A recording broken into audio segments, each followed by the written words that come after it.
Pada minggu yang lalu, saya memberikan sebuah tema hidup atau mati bagi Tuhan, ya. Hidup atau mati milik Tuhan. Nah, Bapak Ibu,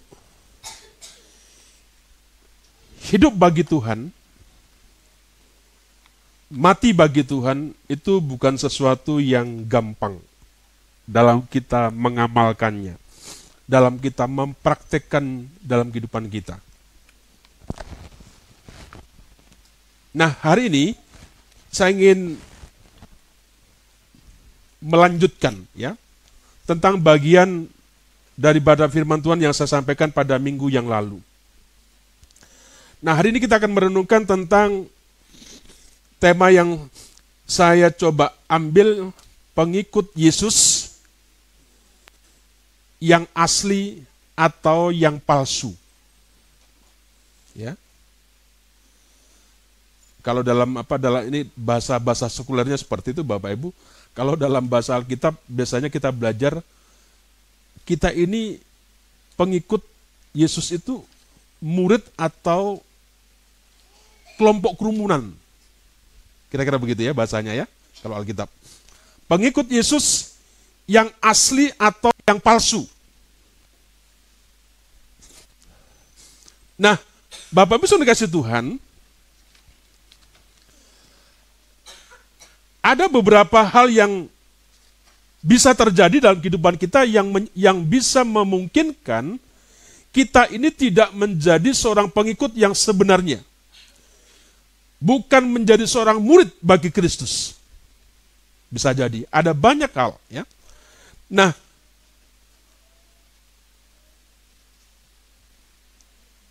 kalau kita mencermati Bapak Ibu dengan seksama, ada banyak orang yang memiliki motivasi mengikut Yesus. Kita akan menemukan banyak hal kenapa orang motivasinya mengikut Yesus. Dan yang pasti itu berbeda-beda. Kalau saya tanya Bapak Ibu di tempat ini, Bapak Ibu yang jemaat, apa motivasi Bapak Ibu bergabung di gereja ini?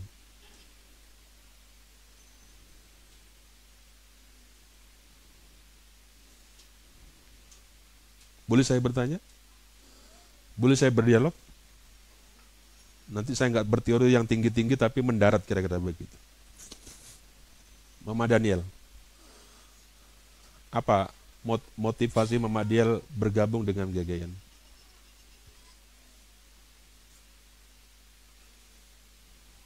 Jangan cari yang susah yang real, kira-kira begitu loh ya. Kenapa? Mama Daniel, kenapa bergabung dengan GGN? Apa motivasinya?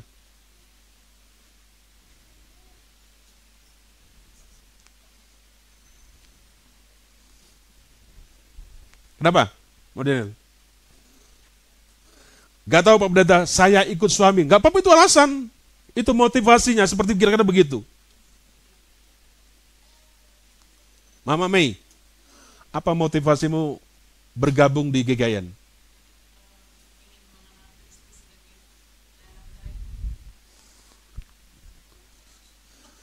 Boleh, gitu kan. Kalau ditanya jawabannya rohani-rohani, nggak ada yang rohana gitu kan. Takut nanti kalau bilang nggak rohani seperti itu. Kakak anak ini selalu setia di sini, saya perhatikan dari kecil sampai walaupun sudah ada di Depok sana kerja, tapi kalau minggu ke gereja. Apa motivasimu selalu ada di sini?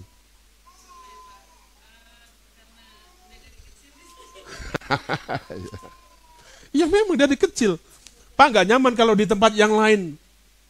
Ya saya pikir itu tidak salah, memang benar ya.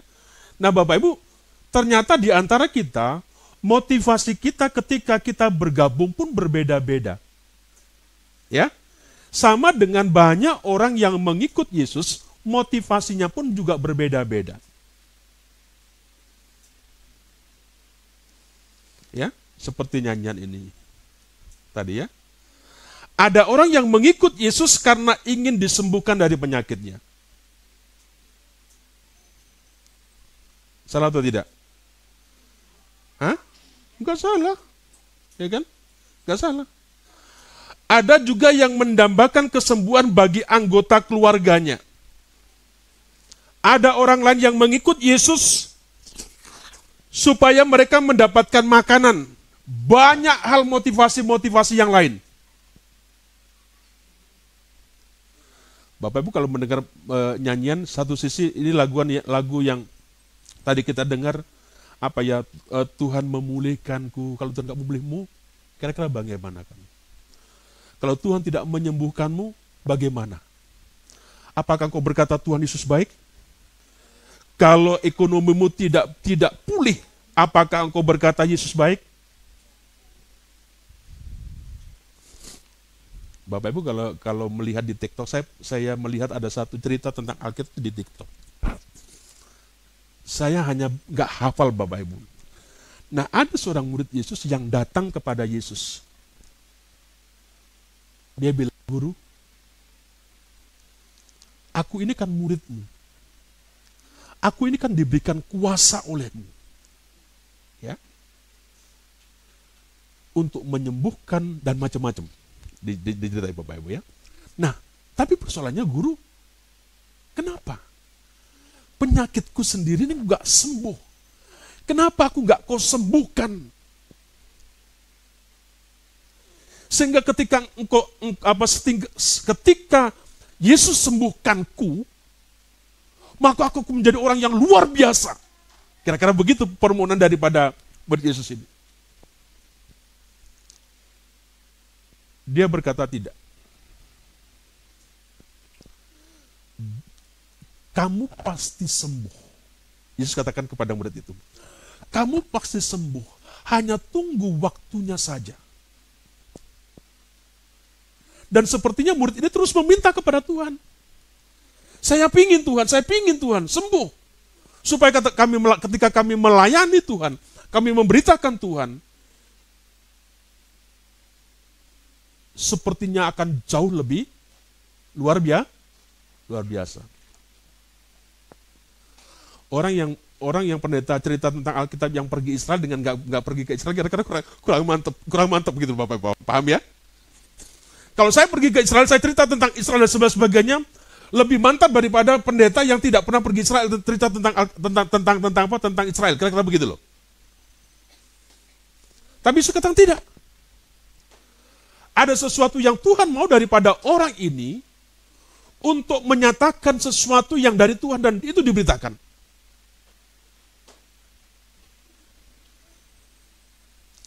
Nah, Bapak Ibu dikasih Tuhan, di dalam kitab Injil, nanti kita akan mempelajari tentang Markus Bapak Ibu, ya, tentang kitab Markus secara khusus. Ya. Dalam kitab Injil Matius pasal yang ke-8, ayat 18, 22, sampai 22 Bapak Ibu, ya, dengarkan saja. Di situ ada seorang ahli Taurat yang akan mengikut Yesus. Ini sebuah contoh. Ya. Matius 8, ayat 18, sampai 22. Ada seorang ahli Taurat yang akan mengikut Yesus. Itu gak bisa ditampilkan, Predik?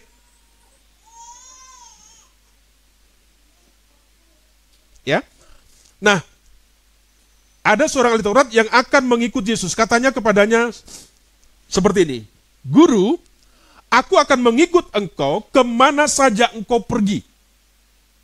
Jelas ya? Guru, kata ahli Taurat ini, aku mau mengikut engkau kemana saja engkau pergi.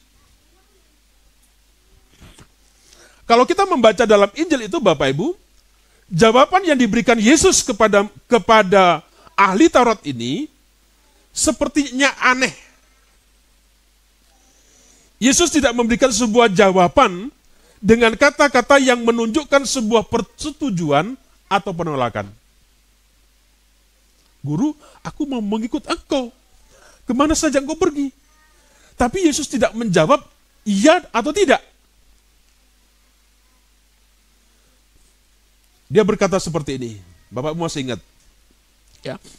Serigala mempunyai liang, ya. Dan burung mempunyai sarang. Tetapi anak manusia tidak mempunyai tempat untuk meletakkan kepalanya. Itu jawabannya.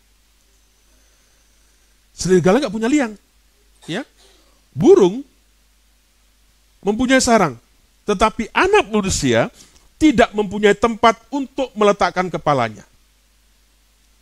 Bapak Ibu, dalam kisah ini tidak diceritakan endingnya seperti apa, akhirnya seperti apa, apakah ahli Taurat itu mengikut Yesus atau tidak.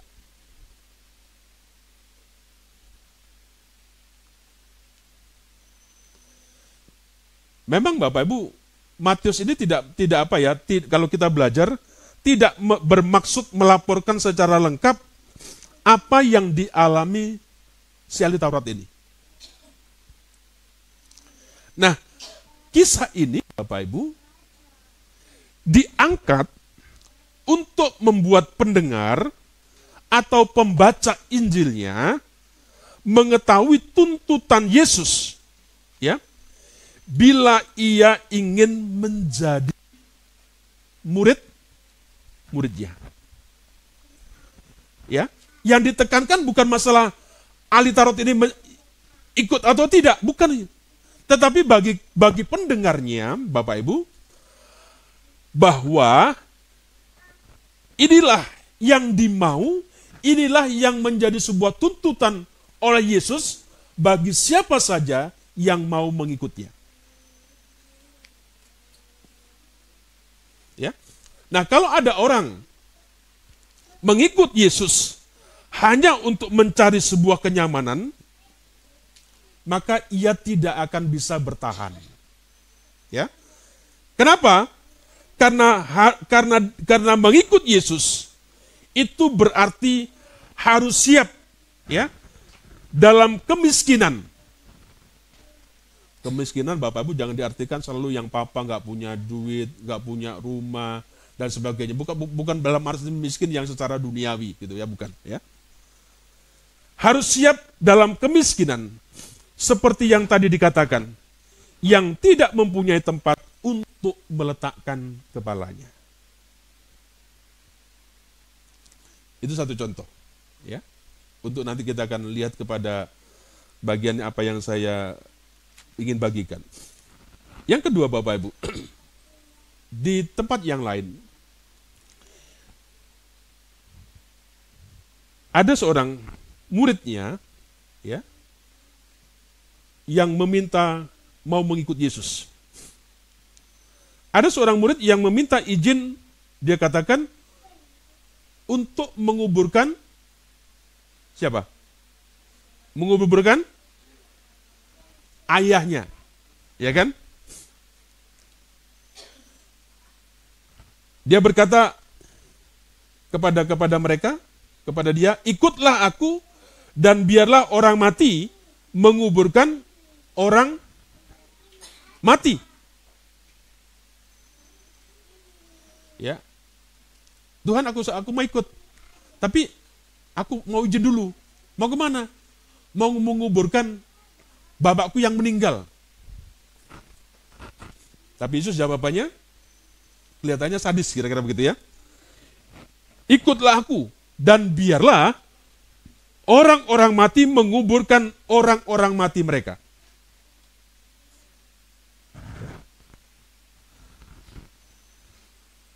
Bapak Ibu, ayat-ayat seperti ini kadang-kala dipakai oleh orang lain untuk menyerang tentang sebuah karakter daripada Yesus. Dia apalagi sekarang kan nggak seperti negeri kita. Sedang bicara tentang orang nggak beretika, orang nggak beradab. Selalu dibicarakan, selalu bicara etika, selalu tentang orang yang adab, ya, yang nggak beradab dan sebagainya. Ya. Nah, Bapak Ibu dikasih Tuhan, pastinya tidak seperti itu. Jawaban itu mau mengatakan bahwa barang siapa mau mengikut Yesus, ia harus berani meninggalkan, ya, secara radikal orang-orang yang dicintainya. Ya. Itu maksudnya. sesuatu yang Tuhan tuntut yang jauh. Dan saya katakan itu tidak mudah. Ya. Barang siapa mau mengikut Yesus, ia harus berani meninggalkan secara radikal orang-orang yang dicintainya.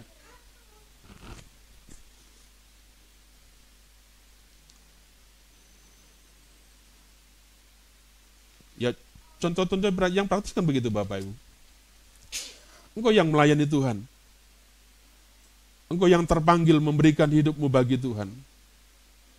Dulu Pak Jack kalau mengajari kita, Bapak almarhum Pak Jack mengajari kita, kalau engkau tiba-tiba anakmu sakit, beliau bilang begini, kalau tiba-tiba anakmu sakit, dan tidak lama kamu harus melayani, apa yang harus kamu lakukan? Pak Jack bilang, doakan dia.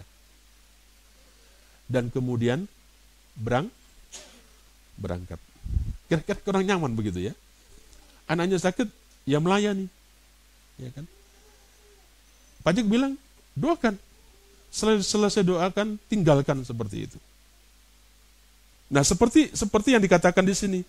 Barang siapa mau mengikut Yesus, ia harus berani meninggalkan secara radikal orang-orang yang dicintainya. Ya. Nah, di bagian yang lain Bapak Ibu Yesus mengatakan demikian.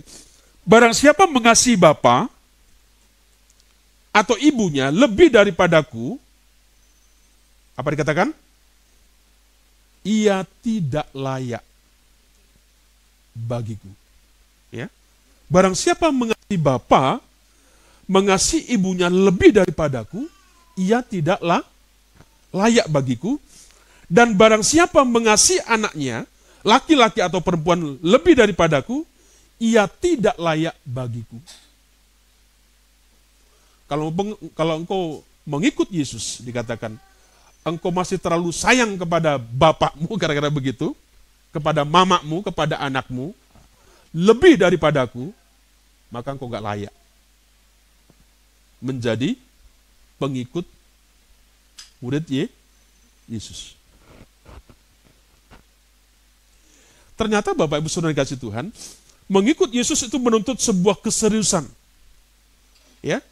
Atau sering dikatakan menuntut sebuah keradikalan.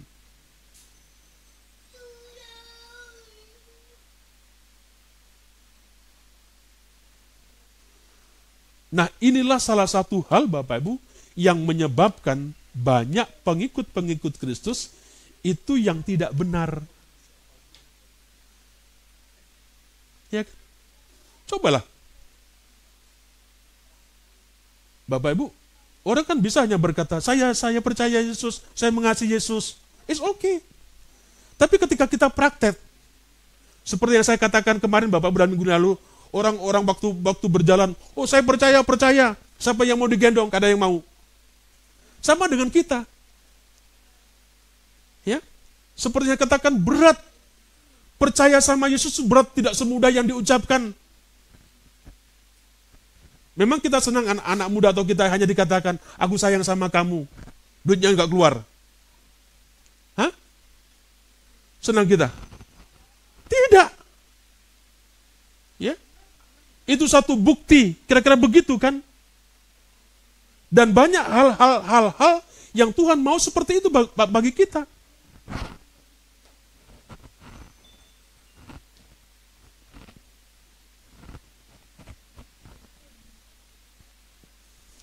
Mari kita akan membaca Markus 3 ayat 7 sampai 12.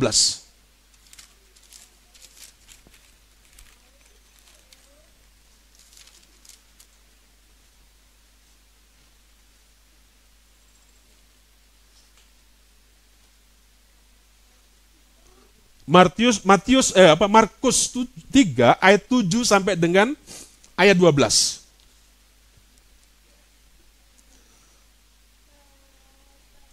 Markus 3 ayat 7 sampai dengan ayat yang ke-12.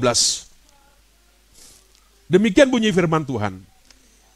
Yesus menyembuhkan banyak orang.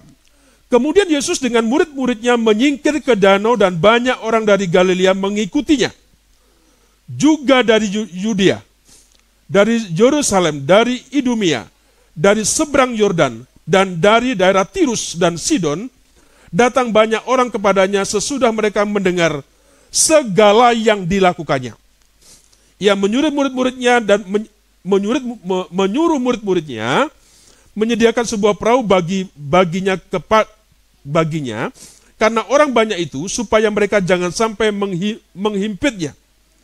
Sebab ia menyembuhkan banyak orang, sehingga semua semua penderita penyakit berdesak-desakan kepadanya hendak menjamahnya.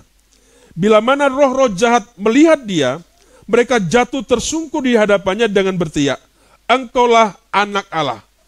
Tetapi ia dengan keras melarang mereka memberitahukan siapa dia.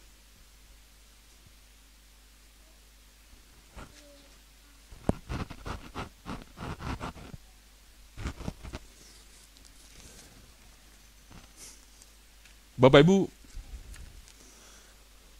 makanya penting bagi setiap kita mengingatkan kepada setiap kita, ya, apa sih sebenarnya motivasi kita mengikut Yesus?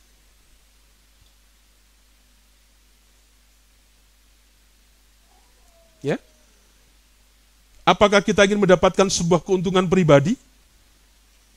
Apakah kita ikut Yesus supaya tidak ada masalah? Ingin hidup kita sukses dan nyaman? Atau karena kita ini sudah sungguh-sungguh, ya, bahwa Yesus itu adalah sungguh-sungguh juru selamat kita. Itu yang harus menjadi perenungan kita. Kalau enggak, kita hanya menjadi pengikut-pengikut yang palsu. Nanti kita lihat di dalam bagian Markus pasal yang ketiga ini. Ya. Oswald Chambers pernah berkata seperti ini, Bapak Ibu, ya. Jika saya ingin mengetahui siapa Yesus, ya, saya harus menaati dia. Dia berkata seperti itu. Jika saya ingin mengetahui siapa Yesus, saya harus menaati dia. Mengikut Yesus itu berarti menjadi pembelajar dia, mendengarkan dia, menaati dia. Makanya hari Minggu saya berkata, hidup untuk Tuhan, mati untuk Tuhan. Ya. Walaupun semua tadi yang saya katakan itu tidak masuk akal.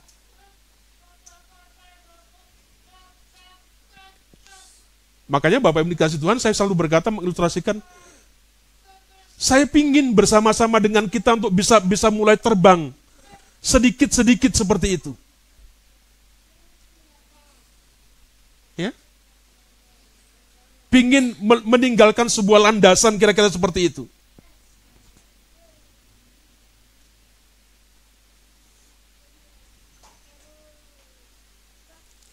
Nah, ketika kita membaca Injil ini, Bapak Ibu, kita belajar apa artinya mengikut Yesus. Dan belajar lebih banyak tentang siapa yang kita ikuti.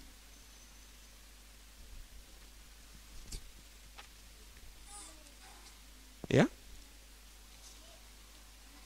Nah, pada bagian Markus yang kita temukan hari ini, Bapak Ibu, kita menemukan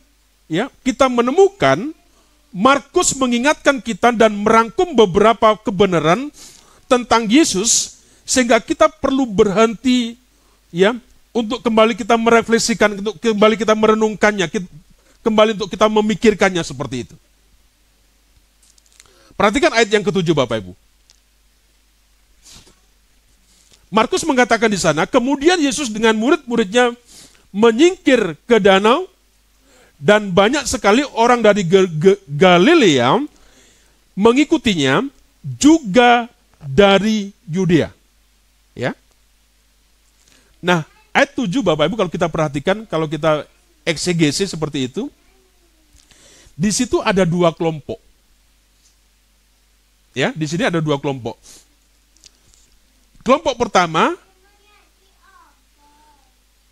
murid-muridnya. Ya. Kemudian Yesus dengan murid-muridnya itu menyingkir ke danau. Yang kedua, banyak sekali orang yang datang kepadanya dari berbagai daerah. Yang mengikuti dia juga sama. Ya. Ada murid-muridnya, ada kelompok murid-muridnya, kemudian ada kumpulan-kumpulan besar. Nah, kedua kelompok ini Bapak Ibu sama mengikuti Yesus. Tetapi persoalannya, ya, kalau kita melihat di situ, masing-masing kelompok tadi mengikut Yesus karena alasan yang tidak sama.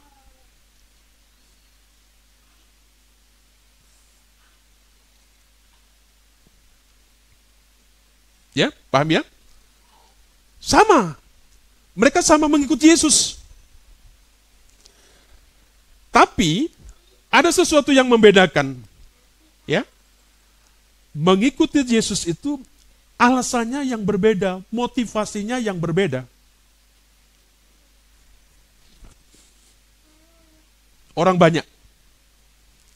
Kumpulan-kumpulan besar tadi. Kalau kita perhatikan secara teliti Bapak Ibu, ternyata mengikut Yesus itu untuk sebuah pertunjukan. Ya. Untuk mujizat, untuk berkat. Ini orang banyak. Ya. Bapak Ibu, kadang-kadang saya merenungkan begini Bapak Ibu ya. Saya tidak tahu,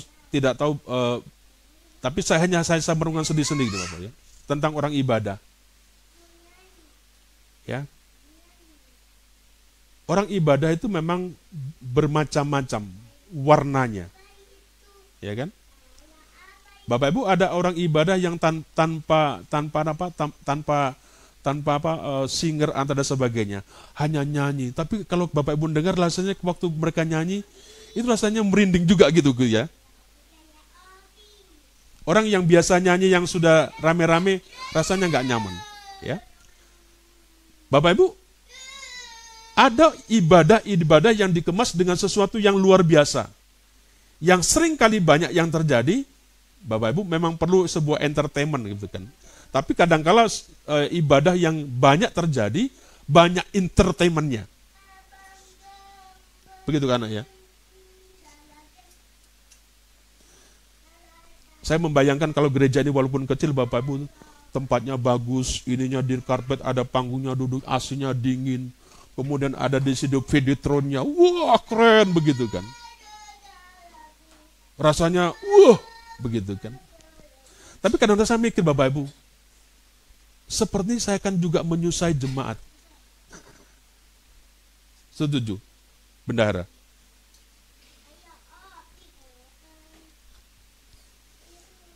Videotron itu kalau sudah listriknya ngangkat Bapak Ibu, aduh gak ketulungan, apalagi gede.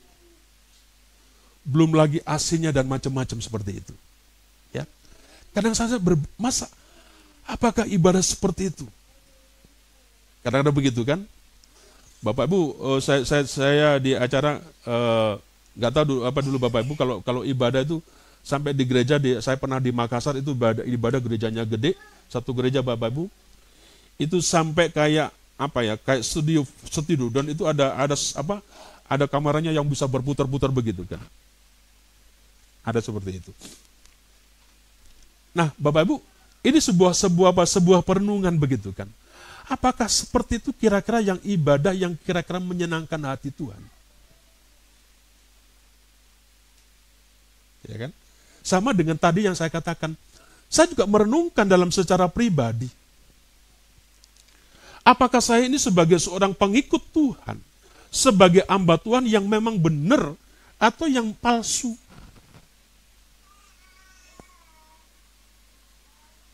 Ya. Karena di sini dikatakan kumpulan orang itu, Bapak Ibu, kumpulan yang besar itu banyak orang tadi Dia mengikut Yesus hanya sebuah pertunjukan. Dia hanya mengikut Yesus karena sebuah mujizat.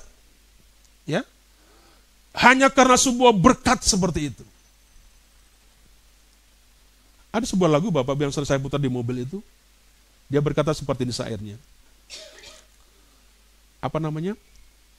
Seandainya Tuhan pun pulihkan atau tidak, sembuhkan atau tidak. Bukan itu yang menjadi sebuah tujuan itu.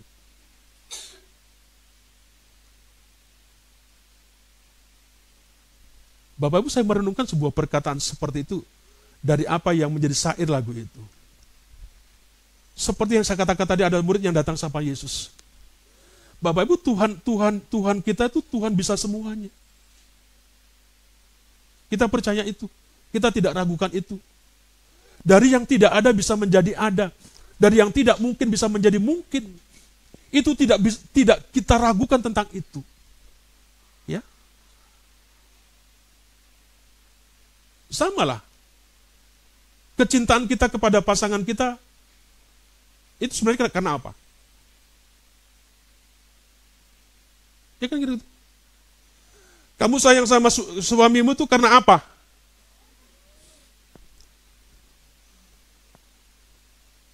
Apa karena duitnya? Ya kan? Pasti dong. Karena banyak terjadi, jangan sampai terjadi pada kita.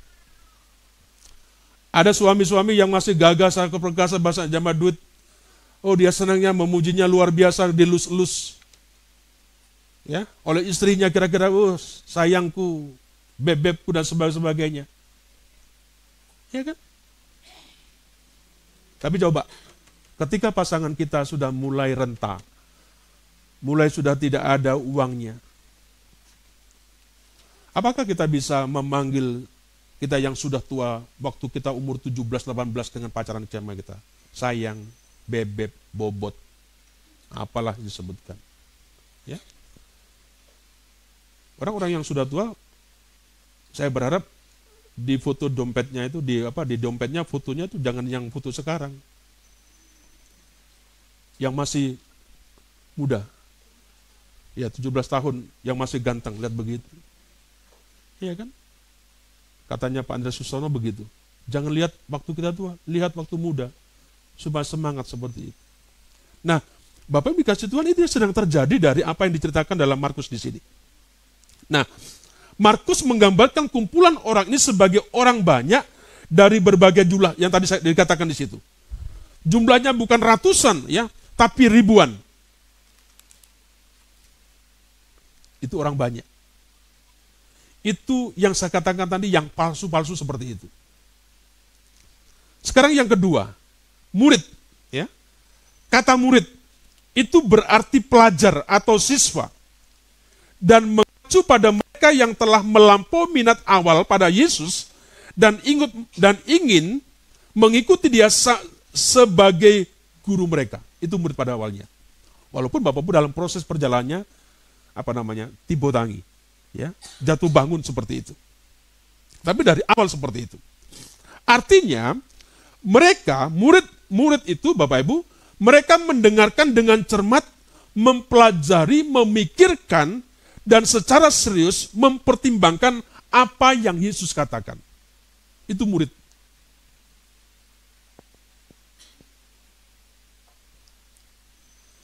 Kalau murid, kalau orang sekolah, dia nggak bawa buku catatan, nggak bawa buku belajaran, bisa jadi dia hanya kelompok gerombolan. Kira-kira begitu loh ya. Namanya murid, itu pasti bawa. Kira-kira begitu. Dia belajar, mempelajari dengan cermat. Dia memikirkan secara serius, mempertimbangkan apa yang diajarkan gurunya, ya, apa yang diajarkan Yesus. Murid seperti itu.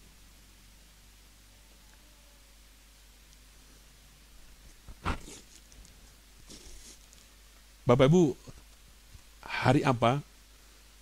Waktu saya merenungkan, saya belajar membangun komitmen secara pribadi. Ya.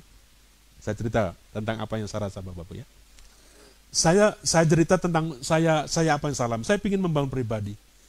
Saya ingin punya buku setiap hari catatan tentang apa saja. Kalau saya lihat TikTok, ada sesuatu yang penting, saya ingin tulis. Kalau saya membaca berita ada sesuatu yang penting, saya akan tulis. Kira-kira begitu. Ketika saya merenungkan, saya akan menulisnya. Nah, dan hari apa itu ya? Waktu saya share Bapak Ibu tentang Apolos. Bapak Ibu masih membaca? Kalau yang membaca nggak akan tahu. Kira-kira begitu. Ya, kalau Bapak Ibu membaca sungguh-sungguh dengan serius, Bapak Ibu akan ngerti, akan tahu. Apa yang saya lakukan Bapak Ibu? Saya mencoba seperti memulai yang dulu kalau saya merenungkan. Saya mulai menulis dari apa yang dikatakan firman Tuhan, mulai menulis, mengeksegesi perkataan itu. Siapa itu Apolos? Apa sih latar belakangnya Apolos? Kenapa dia menjadi orang yang berani? Kenapa dia orang yang menjadi sepertinya orang yang belajar dengan cermat? Intinya Bapak Ibu, saya tidak bisa ada waktu yang banyak. Kira-kira begitu loh ya. Jujur sehari saya tidak bisa menyelesaikan tentang renungan tadi. Hanya saya mencoba mengeksegesi tentang itu. Saya percaya, kalau Bapak Ibu ketemu saya, dan hari itu Bapak Ibu membaca, Bapak Ibu bisa akan cerita.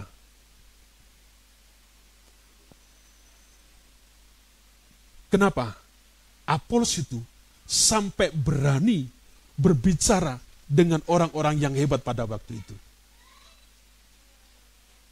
Ya. Kenapa? Dia sungguh-sungguh belajar. Dia mencermati semua apa yang dikatakan kira-kira begitu. Sehingga akhirnya Bapak Ibu, ketika Apolos itu dalam renungan itu, ketika Apolos itu pingin pergi ke tempat yang lain Bapak Ibu, sampai keluarga Aquila, ya, Bapak Ibu, keluarga ini sangat tertarik, sangat luar biasa dengan ceramahnya, dengan Apolos ini, sampai ketika mau pergi ke kota lain, itu keluarga daripada Aquila itu ngirim surat. Ya, kirim surat ke keluarganya sana. Nanti kalau si Pak Sultan, kamu minta datang ke rumahnya, kira-kira begitu. Dan juga jemaatnya sama. Saudara-saudaranya yang ada di tempat yang akan dikunjungi itu sama juga mengirimkan. Saya berkata Bapak Ibu kadang-kadang benar juga, orang itu harus benar-benar. Kenapa kita tidak bisa cerita tentang firman Tuhan dan sebagainya? Karena kita memang tidak pernah baca. Kita tidak belajar serius. Ya kan? Kalau kita hari Rabu di Babel, itu komsel. Kalau saya ingin sharing begitu, ada yang mau sharing, nggak ada, yuk kita berdoa amin, kita pulang, makan, selesai pulang. Katanya kita ini harus gitu kan. Tidak ada sebuah kesaksian. Apa yang kita tahu, coba kita belajar seperti itu. Murid itu seperti itu Bapak Ibu. Pengikut Yesus seperti itu.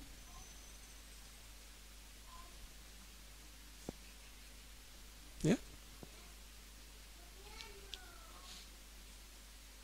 Mereka mendengarkan dengan cermat, mempelajari, memikirkan, dan secara serius mempertimbangkan apa yang Yesus katakan. Itu murid.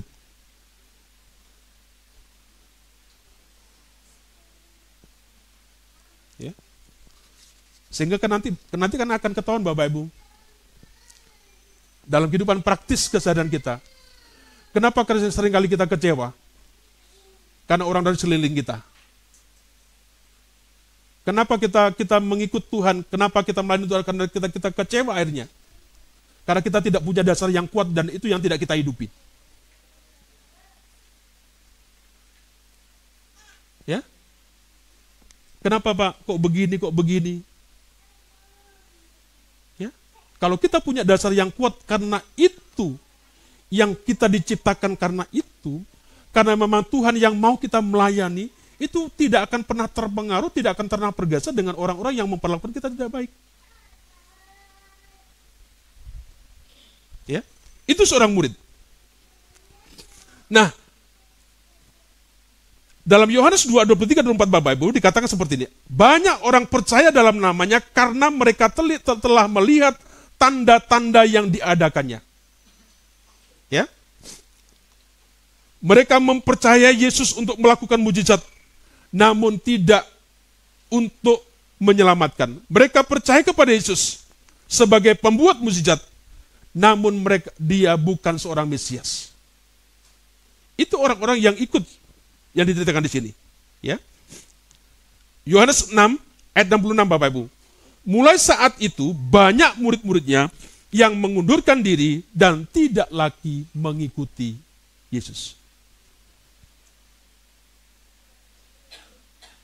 Kenapa? Karena banyak orang yang tidak apa yang dia harapkan itu tidak sesuai dengan apa yang dimau dari Tuhan Yesus. Sehingga kemudian mulai mereka mengundurkan diri.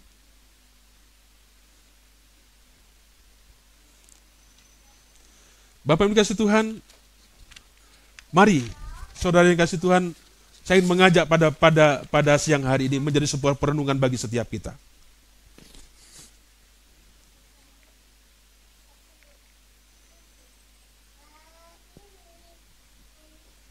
Inilah sebuah gambaran daripada kehidupan daripada kita sebagai pengikut Kristus. Mari kita merenungkan. Mari kita mendiskusikannya, ya. Mari kita merefleksikan apakah saya ini pengikut Kristus yang benar-benar, ya. Apakah saya ini murid? Apakah saya ini hanya sebuah kelompok tadi yang seperti itu?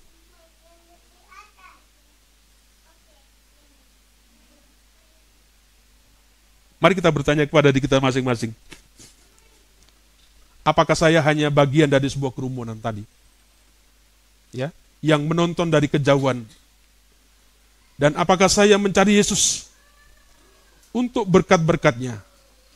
Atau apakah saya seorang murid yang benar-benar ingin belajar, mengikuti, dan mengenal Yesus sebagai Tuhan dan Juru Selamat kita? Ini menjadi perenungan bagi setiap kita. Apakah kita kelompok kerumunan tadi? Atau kita sebuah kelompok yang dikategorikan sebagai murid? Yang ingin belajar, ya, ingin mengikuti, dan ingin mengenal Yesus sebagai Tuhan dan Juru Selamatnya. Mari kita berdoa, kita bersama-sama.